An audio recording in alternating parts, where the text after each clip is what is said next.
So my grandfather, who is my grandmother's brother, he's 103 years old and he's still an animist, you know. He doesn't say he is, but he is. Like, every single morning at 3 a.m. he would wake up and pour liquor out for his dead homies. This was just his practice, like, because he said 3 a.m. that's the time when the spirits come into earth. And so he would name all his dead homies and he would pour out liquor. And this is a 103-year-old man that can still walk and can still talk and still has all his teeth except for six, sorry, at the bottom.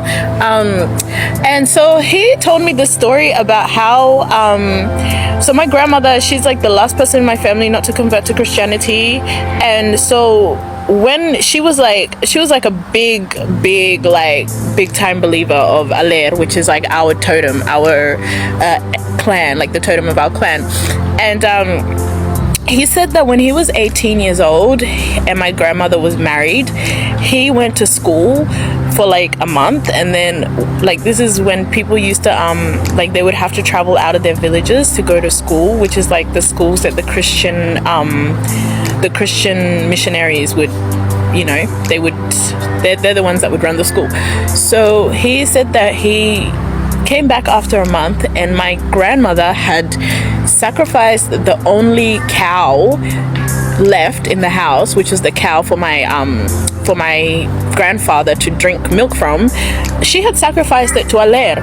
And so they got into a fight and my grandmother said that well, I'm doing this for the sake of my lineage. Like, I'm doing this to better my lineage. You know, she was saying, like, I'm gonna have children that will always remember my lineage. And she was saying to my grandfather, like, if you believe in the God of these white people, then your lineage will forget everything.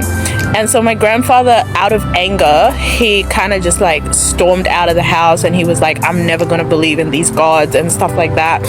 And that's when he kind of became like a full-time Christian, but he's kind of not a full-time Christian. He's still like very much in the animism stuff. So then anyways, he was saying to me that he thinks it's so amazing how I came back to South Sudan to find out all these spiritual stories and how like I'm not Christian, because that is like that is kind of like not a curse, but it's kind of like a thing that my grandmother set in place, that all her lineage will always have people that are not Christians, people that will always turn back and try to find the ways of their ancestors. Whereas my grandfather's lineage does not have those people, and it's because they had a fight over a cow.